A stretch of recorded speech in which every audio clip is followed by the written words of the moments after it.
What is going on, everybody? James Hancock here, and back to review Darren Aronofsky's latest movie, Caught Stealing, based on the book by Charlie Huston. It's actually the first book in a series of books, and Charlie Huston also handled the screenplay adaptation duties. But the movie stars a who's who of incredible acting talent. We have Austin Butler, we have Zoe Kravitz, we have Liev Schreiber, Vincent D'Onofrio, Regina King, Matt Smith, Griffin Dunn, Carol Kane, Bad Bunny, the list goes on and on. And I'll come right out and say it, I think this is Darren Aronofsky's best movie since Black Swan back in 2010. The movies he's released since then have included Noah in 2014, Mother in 2017, and The Whale in 2022. And if you like those movies, fair play. I saw all those movies. I thought they all had interesting ingredients, but I don't think it's a controversial statement at all to say that I much prefer the first half of Darren Aronofsky's career as opposed to the latter half. He basically exploded onto the indie film scene at the end of the 90s with Pi back in 1998. And Pi was interesting and stylish, and people were comparing it to movies like The Trial and Eraserhead. I thought all that was a little premature. But then in 2000, he gave us Requiem for a Dream, which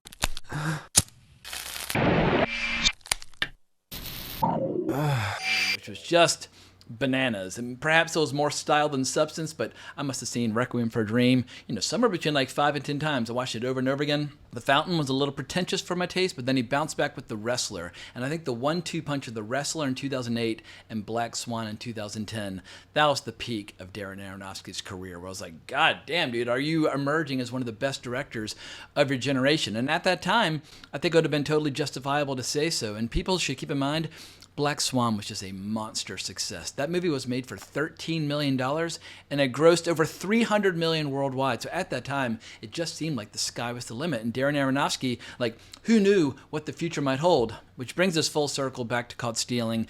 I don't think Caught Stealing's on the level of Requiem for a Dream. I don't think it's on the level of The Wrestler, and I don't think it's on the level of Black Swan. But I might rank it number 4 in his filmography. I thoroughly enjoyed it. I had a rip-roaring good time watching it. And here's the premise, according to IMDb. Burned-out ex-baseball player Hank Thompson unexpectedly finds himself embroiled in a dangerous struggle for survival amidst the criminal underbelly of 1990s New York City, forced to navigate a treacherous underworld he never imagined. And because this movie doesn't come out until the end of the week, I'll be going 100% spoiler-free. But I should caution people, if you were as intrigued by the first trailer as I was, I thought the second trailer was dreadful, but the first trailer was absolutely outstanding. But it implies a much more lighthearted romp through late 90s New York than what the movie turned out to be, which had a lot of darkness and tragedy and sadness and really horrific plot twists, which I did not see coming at all. When the movie started to go dark, I was like, oh, this is the guy who gave us Requiem for a Dream. This is the guy who gave us The Wrestler. And as far as crime stories set in late 90s New York are concerned, I can't think of a better director alive to hire to bring that story to the screen than Darren Aronofsky. He grew up in Brooklyn, and that late 90s New York scene or environment is absolutely the environment which informs and basically shaped his entire style, his entire aesthetic. If you want to see basically really cool time capsules of New York from the late 90s and early 2000s, watch Pi and watch Requiem for a Dream. And he vividly brings late 90s New York back to life. And I was not living here at that time, but I was visiting from time to time. And I had a buddy who lived in the Lower East Side, which is where this story is set. And it was like an out-of-body experience, just seeing just the environment in which the story unfolds. And I have to say, and this is not a spoiler because it comes from the trailer, hearing Matt Smith describe the various interested parties in this crime saga was one of the best parts of that trailer when he's talking about the Jews and the Puerto Ricans. Everyone gets a cut. The Russians, the Puerto Ricans, the Hebrews.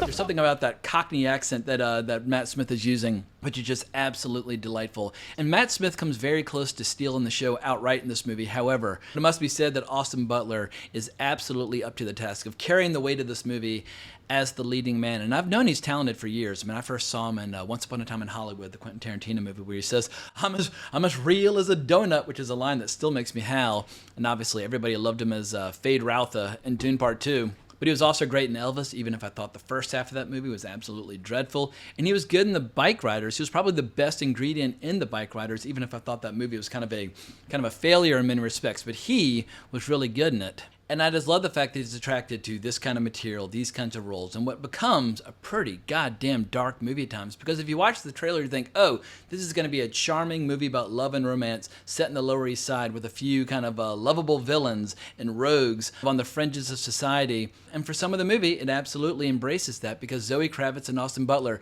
they have legit chemistry. There are one or two scenes where they're getting it on in the hallway or getting it on in his bedroom or whatever the case might be. We're like, God damn, these are two very attractive individuals. It doesn't look like there's a lot of acting involved when it comes to pretending to be attracted to each other. But the movie gives Austin Butler so many opportunities to show that he's not just a pretty face. He's not just a good-looking guy. He has legit chops, legit range, because where this movie goes, it's going to it backs him into a corner frequently where these lovable rogues that you see in the trailer, they are legit fucking villains. I mean, this is the Russian mafia, and the Russian mafia in this movie, let's just say, when it comes to getting information out of people or trying to persuade them to do what they want you to do, the lengths to which they will go.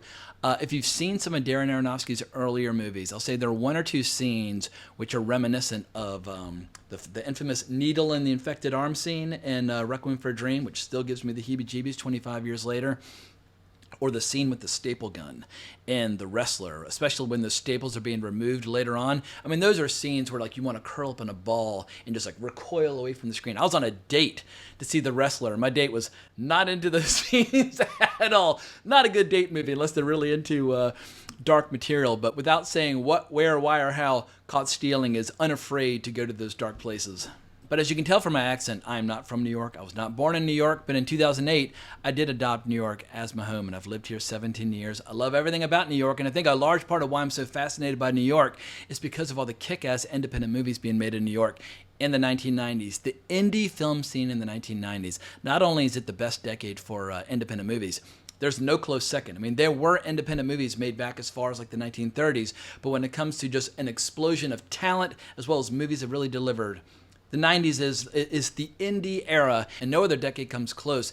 And what's cool about this movie is how Darren Aronofsky takes you on this guided tour through all the obscure parts of the Lower East Side and some other parts in the outer boroughs. This is not Times Square. This is not Madison Square Garden. This is not the Statue of Liberty. These are all the neighborhoods and characters and ethnic groups that tour guides will rarely expose you to. And because Darren Aronofsky is of Polish and Jewish descent, He informs some of the characters with a lot more authentic detail than you'll get in your kind of run-of-the-mill, humdrum New York movies, specifically the characters played by Vincent D'Onofrio and Liev Schreiber, who are some really mean and nasty villains. However, as you see in the trailer, at one point they drag Austin Butler to a family gathering where Carol Kane, who's been making me laugh my entire life, she is so goddamn funny it'll make your head spin. She is phenomenal in this movie, and it just makes you wonder, like, how come people haven't been employing Carol Kane on a regular basis ever since? But goddamn, she is fucking fabulous in this. Eat, skinny boy. Eat or you're gonna upset her.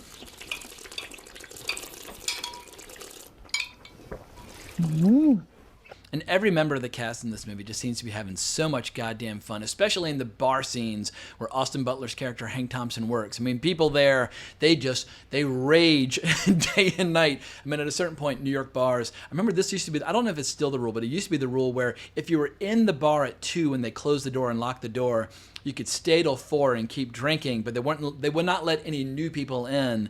But that late night scene often involved, pills and coke and all that kind of stuff. And this movie absolutely leans into that. And these actors are just absolutely holding nothing back, just raging. I imagine the cast and crew party for this movie was pretty goddamn fun. And it's great seeing actor Griffin Dunne in that kind of environment because 40 years ago, he and Martin Scorsese made one of the all-time best movies about the late night scene in New York, After Hours. And if you like Caught Stealing, but you're looking for something that's a little bit more happy-go-lucky and a little bit more humorous, After Hours will absolutely deliver. Griffin Dunne's funny as shit in that. I think it's one of Scorsese's most underrated movies.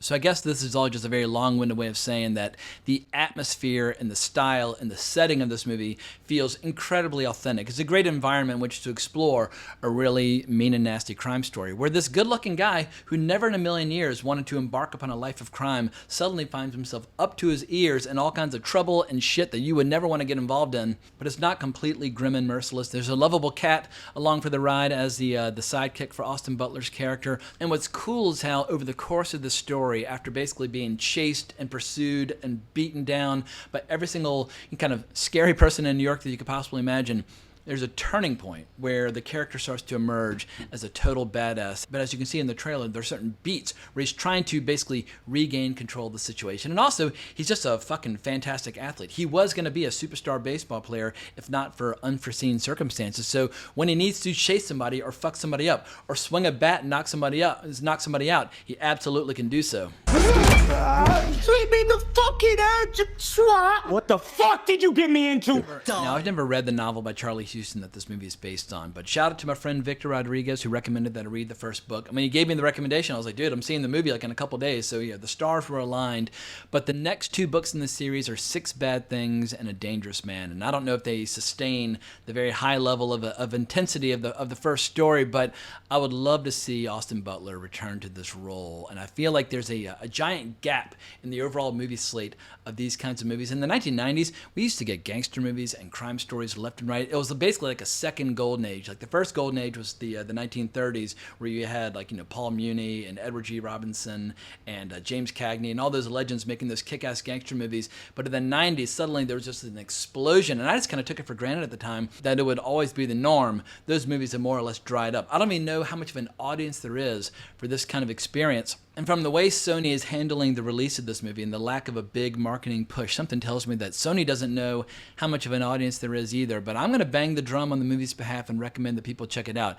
I'm not going to tell you that it's on the level of a movie like King of New York by Abel Ferrara or something like that. Like those are like the true Hall of Fame kick-ass New York crime film masterpieces. But it is a really entertaining movie. Perhaps it's on the level of a movie like State of Grace, which a lot of people slept on back in the 1990s, but was a very cool crime film that kind of flew under the radar for a lot of people, but is absolutely worth seeing. Gary Oldman's incredible in it, Sean Penn's incredible in it, Robin Wright's incredible in it. But also, just for my own selfish purposes, I want to see Darren Aronofsky continue to explore more commercial material. There's a side of him which has a dash of pretension, which I find off-putting. In a movie like The Fountain, I know it's got its defenders, it's got its fanatics. I'm not one of them. Or a movie like Mother, which I thought was navel-gazing in the extreme, but Darren Aronofsky was dating Jennifer Lawrence at the time, and it was like the ultimate vanity project. She was a huge movie star. He was her boyfriend, and they just went off and made this strange experimental movie, which did not work. And The Whale, I just fucking hated it. Like, apart from the gimmick of the fat suit that was featured front and center in the movie, I thought it was totally ridiculous. Once again, I know it's got its fans and defenders, but I just feel like Darren Aronofsky should be making erotic thrillers, crime thrillers, basically any kind of thriller, or really graphic, disturbing character studies like The Wrestler and Black Swan. I mean, when I think about how successful Black Swan was, and I think back to some of the highlights from the movie.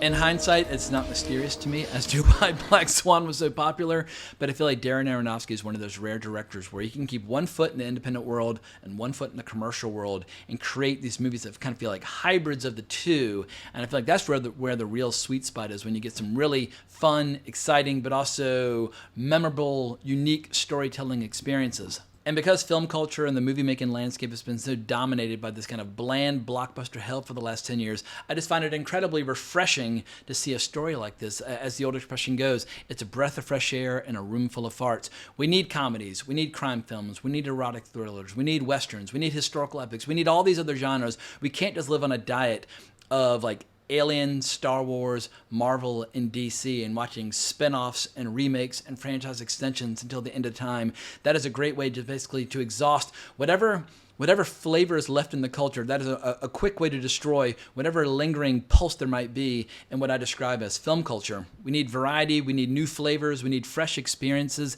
And speaking of fresh experiences, I don't know what to make of Darren Aronofsky's next movie, but it stars The Rock, and it's called Breakthrough. And I think it's just in development right now, but it's written by Zeke Goodman.